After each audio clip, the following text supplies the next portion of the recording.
If Chelsea go ahead and make the deal with Osimhen, would you put Chelsea on that list? Ooh, that is one position. They've bought a player there, but I guess it's not enough. In Guevu, they bought a player there, but again, that's not enough. If they loan Osimhen for the season, that is going to be interesting. That might have to move them into top four. Ayo, what are your thoughts? What do you think, Ayo? See, I followed the Italian league last season, and I won't lie. As much as I love Osimhen, his Nigerian represent, more power to him. And I won't lie. If he had got him, I'd been happy.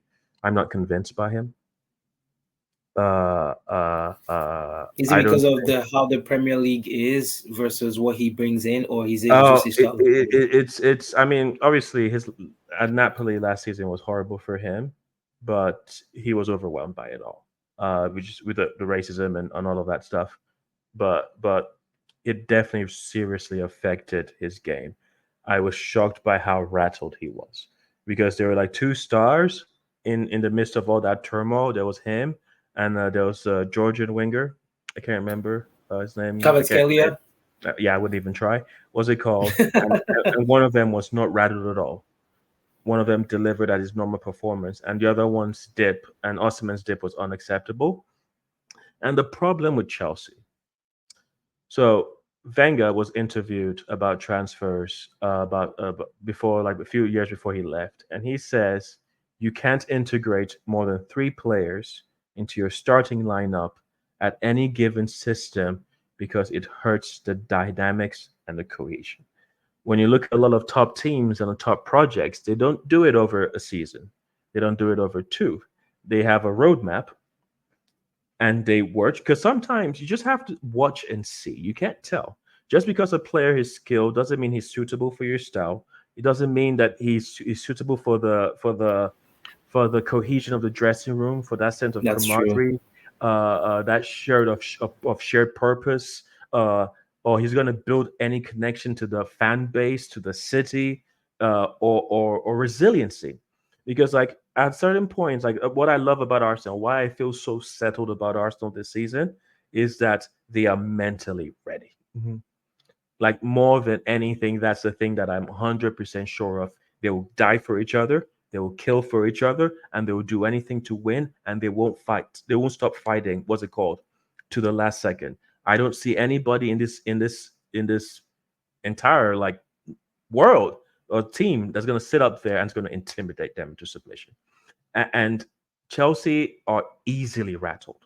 They are the easiest team to rattle. We beat them 5-0, not because we're better than them, but it was almost like the reverse of what we used to go through, which was a men against boys. Where is that there's no identity there. Who are the players that gives the squad a connection to the fans? Gallagher, the only person there, they're trying to get him out. They've treated this boy like he is given everything. If not for Gallagher, they would have. I don't want to say relegated, but they would have suffered last season Yeah.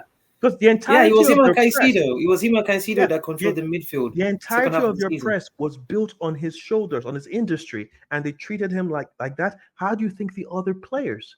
Enzo, with all the racism stuff, he's gonna just come in and slot in, and there's gonna be chemistry, and it's gonna be kumbaya.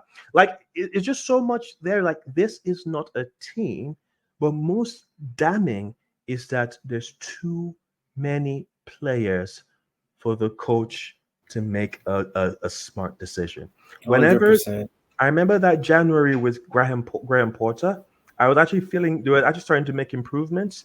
And then during that January period, then this when we're talking about Modric and Chelsea got Modric and all the other signings. And by the end of that transfer window, I said he is going to get fired immediately. People were like, "Oh my God, Modric is going to do this." I was like he's going to get because there's too many players.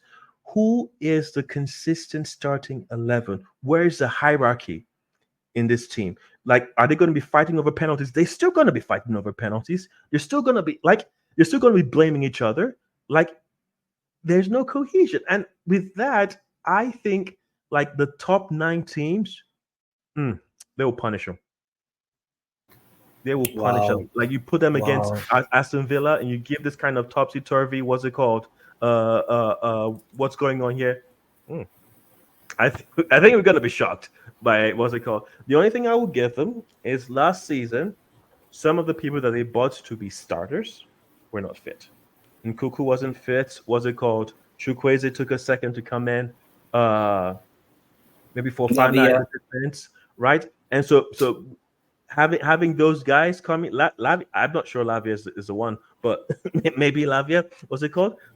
Yeah, I mean he wasn't proven when they got him for all that money. He only had like Yeah, no. half a season of good soccer before they started hailing him. But what's it called? But so maybe you put those people in because Nkuku looks like he looks Mhm. he looks serious as an offensive like actor. Mix him up with Palmer, something might happen there. But I think they'll still With struggle. now with Neto as well too that they just bought 2 days ago. It's they have a Injuries, bro. scary squad, but chemistry, but injury is Yes. another thing. Like, Yeah, I and just think. the pecking order. It is Yeah. you're supposed to go into a settled. I I I mean I think Modric has always been overrated, but I guarantee he would have done way better if he went to Arsenal. I Way agree. better. He fits their style. Yeah, Sam, what are your and thoughts? it's not even just fitting the style. It's just the fact that we would just handle him better. Hmm. I agree. Yeah, like I said, I agree with you 100%. I think Chelsea, if they fix their midfield, Modric, I think is overrated. Um, was Dang. I'm looking at their squad right now. Yes, they treating Connor like crazy. If they keep Gallagher, they will be in a better place. Yes, you're right. Nkuku is amazing. They just need to play together. They have Madueke. These guys are individual, talented Hmm. players. They just need to play together. But they lack that. They what's this other guy? Enzo. Just get him out. Get Enzo out. Get Mondric out. You'll be in a better place with good replacement. £100 million. It's not Seven, easy. seven, 7.5 years It's not easy, Sam. for 1.8. The truth about it is you really need an established pecking order. Yeah. And you want a condition where everybody supports each other, but there's some people that will talk and everybody keeps quiet. So Hmm. if Odegaard is talking, if Gabriel, what's it called, our defender is talking, like if specific people are talking, everybody pipes down. We still have Jorginho in the squad. You have leaders. You have because like it's not just a coach that maintains standards, that maintains practice, that builds these things. It's his deputies in the squad that will do that. Now, who are the characters that will pick the boys up after a loss? Who are the characters that will keep each other's tensions? Like whenever they played, was it Man City they played? Who did they play? Chelsea played in the Yeah. friendlies. Friendly. I think They they played. played Celtic. Celtic beat them. They played Man Was it? City. It was Man Man City. City. It was you should have Yes, seen the passes they were making in their defense, and you should have seen the blame they were passing on to each I other did after the see that. It mistake. was against Celtic. Yeah, I Yeah, saw that. Celtic and beat them 4-0. yeah, you have to 4-1. understand that when no one is taking responsibility, everyone's blaming each other. Like yeah, like there's some things that's a problem. Hmm. Like when was it last season when they played actually it's actually Man City again when Enzo stopped Jackson from taking a shot to score because he didn't trust him and he like and like Jackson like lost his crap. Like I think they're gonna struggle, man. But that's just me. Mhm. Interesting. Yeah. Very Leading good point. perfectly leading us. Go ahead, Sam. Go ahead. Go ahead. No, very, very good point, Ayo. I still keep them on there because I really think they will fix that. But you mentioned preseason. We didn't see that much of improvement. So between now and game one, maybe there might be a change. Very good point. Right. Right. Again, amigos, thank you so much for your time today. We really appreciate it. We will be back with more content for you. Stay tuned. There's going to be more content this season. So, again, let your friends know. Please like, share, and subscribe. Follow us. Let us know your thoughts, and we will talk to you soon. As always, amigos, stay positive. Talk to you all soon. Take care.